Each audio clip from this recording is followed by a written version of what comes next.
Hey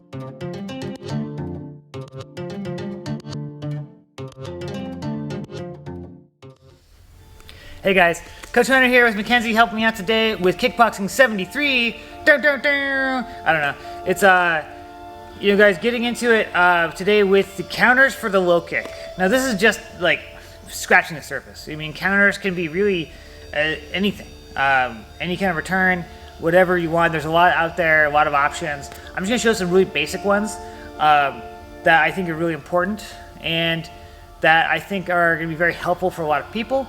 But like I said, the counters to the low kick are as varied as there are fighters in a lot of ways. So let's get into it. Let's start with our minimum defense. I always like to think about what's the minimum I need to defend myself here. Of course, what I never want is Mackenzie to throw the low kick if you have no answer for it. At the very minimum, I want to make Mackenzie pay for that. Okay? So whatever combination she throws the kick, like if I'm going to eat a kick, I should be getting something for it. I should be throwing hard shots and making them pay.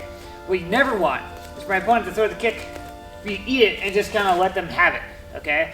That's terrible because now Mackenzie knows that her low kick is an effective weapon that I don't have an answer for, or at least I'm not willing to answer.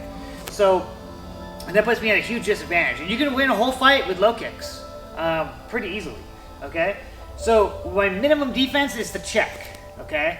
Now you can, and the surest defense for any striking technique as Mackenzie throws is just to get out of the way. The problem is if Mackenzie knows that she can start a low kick and make me go away from her, that's also powerful. She can choose my position, right? So it's kind of controlling me without actually having to hit me even. So I have to be able to stand my ground here. Plus I don't always have time to move my whole body out of the way. So she throws that kick, I'm checking. I'm checking by presenting my shin bone, which remember is on the inside portion of my shin, to my opponent's shin. Or even better, would be catching her foot with my shin, which is obviously a lot more delicate, a lot more chances of injuring my opponent with the check itself. And that's our minimum defense, right? Because that hurts my opponent more than me. It hurts the kicker more than the checker, right? She throws the kick, boom.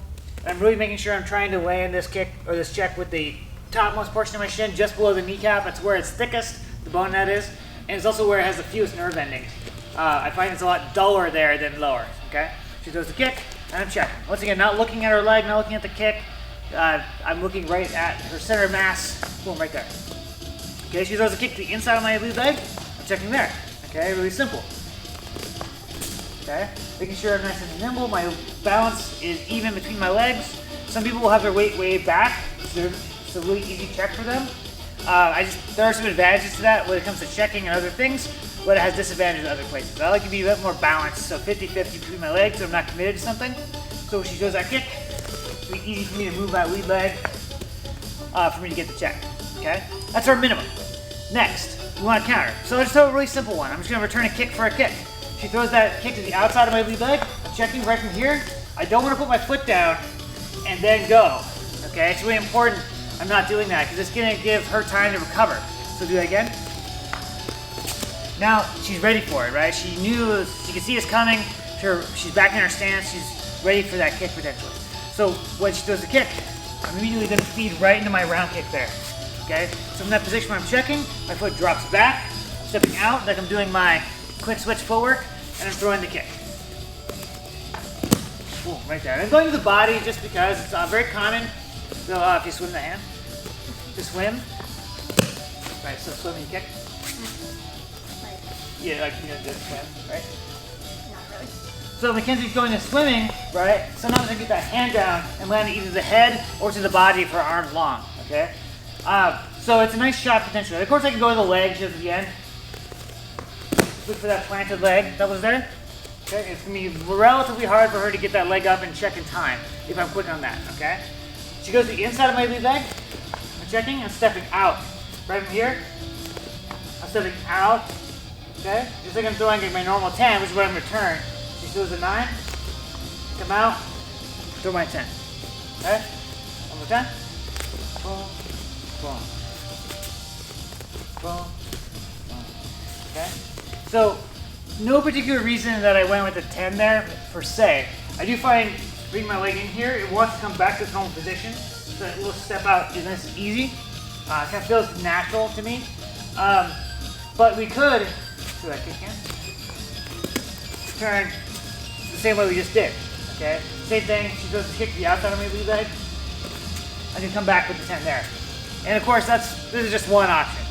But let's go ahead and just run through that a few times. So it goes 9, 10, and 9 back and forth.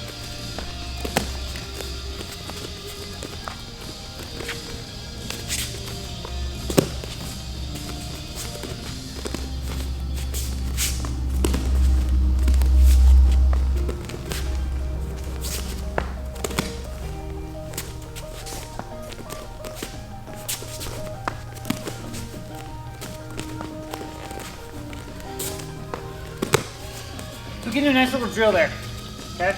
Working really just on quick return on that kick. So guys, try it out, see if it works for you. Think about when you're shadow boxing, you should be doing defensive movements, right? Working your covering, slipping, head movement, right, parries, okay? And checking kicks. So you should be really thinking about checking, returning, something that should be in your repertoire all the time. It doesn't have to be that return, but it should be some return, okay? So guys, like this video, smash that button down below, and subscribe to our channel to see all of our content. And as always, stay safe, stay healthy, and I'll see you on the mats.